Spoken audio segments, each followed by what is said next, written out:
Rescue और लोके का साथ। ये बातें होने लगी, जगह जगह चर्चाएं आने लगी, लोगों के दिमाग में ख्यालात बुनने लग रहे हैं। तो हमने पूरे लेक्चर में आपको आई होप कि समझ में आ गया है।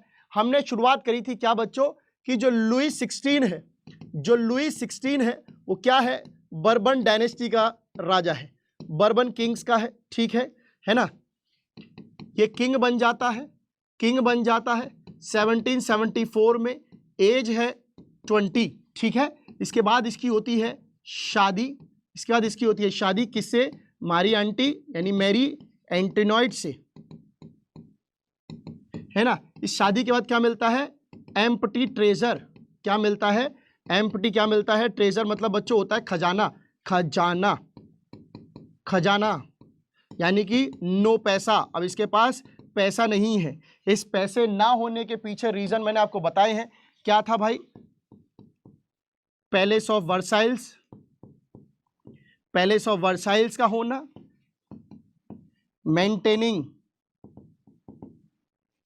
आर्मी, एडमिनिस्ट्रेशन, पुलिस, यूनिवर्सिटी,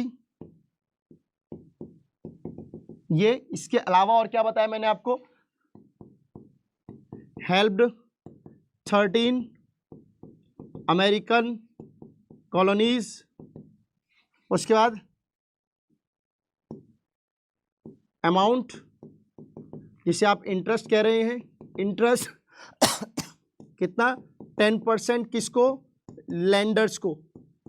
इस सब की वजह से उसका खजाना खाली था। 1789 से पहले जो चलता था वो ओल्ड रिजाइम, जो टर्म यूज करते आए, जिसके अकॉर्डिंग जो था 3 एस्टेट सोसाइटी में हुआ करते थे, 3 एस्टेट जो है सोसाइटी में हुआ करते थे, first estate, second estate and third estate. कोई बता सकता है, कमेंट में बताइए फर्स्ट एस्टेट में कौन था, सेकंड एस्टेट में कौन था, थर्ड एस्टेट में कौन था, थर्ड एस्टेट।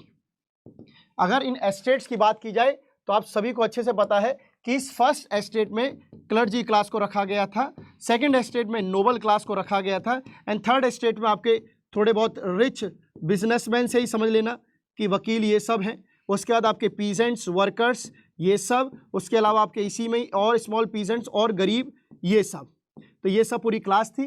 क्लर्जी क्लास जो है, क्लर्जी जो क्लास है, इसको और इन दोनों को ही, इन दोनों को टैक्स पे नहीं करना पड़ता था। इनफैक्ट ये क्या करते थे, क्लर्जी को क्या मिलता था, टिथे, जो कि होता था 1/10। नोबल क्लास को मिलता था फ्यूडल ड्यूज, फ्यूडल ड्यूज मिलता था, ठीक है, फ्यूडल ड्यूज मिलता था, और टैक्स पे करने की रिस्पॉन्सिबिलिटी इनकी थी, टैक्स पे करने की रिस्पॉन्सिबिलिटी इनकी थी, ठीक है। अब जो फर्स्ट एस्टेट और सेकंड एस्टेट में अगर इनका लैंड डिस्ट्रीब्यूशन अगर आपने समझा हो, तो लैंड डिस्ट्रीब्यूशन ऐसा था कि पॉपुलेशन जो है वो 90% किसकी है, पुअर्स की है, 10% किसकी है, रिच की है। लैंड की बात करें तो लैंड इनके पास 60% है, बाकी जो बच गई वो इनके पास है, उसमें फिर आपको रिच सब है, तो मतलब इनके हाथ में लैंड तो मैं बोलूँगा 40% में ये सब डिवाइडेड थे, 40% में ये सारा का सारा सेक्शन पूरा डिवाइडेड था। ये लैंड डिस्ट्रीब्यूशन देखने को मिला।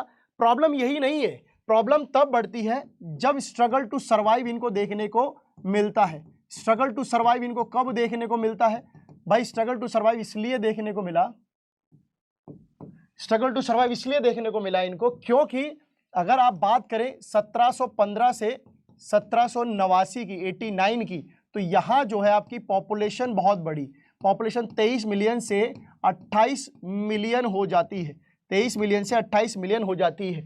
इस मिलियन के कारण क्या होता है, डिमांड बढ़ जाती है, क्या हो जाती है, डिमांड राइज करती है, किसकी, फूड की डिमांड राइज होती है, जो कि मैच नहीं कर पाती है, जो कि नॉट मैच्ड, पॉपुलेशन के साथ मैच नहीं कर पाती है।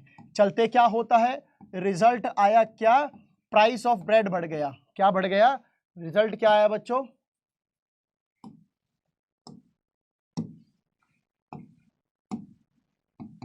जो प्राइस है किसका, ब्रेड का, वो राइज कर जाता है, ठीक है। यही नहीं, राइज ऑफ प्राइस हुआ ही हुआ, साथ में इस हेल, इस स्नो का गिरना, साथ में ड्रॉट का आना, इन सब ने मिलाकर क्या कर दिया, लोगों की जिंदगी पे बड़ा जीना मुश्किल कर दिया, है ना।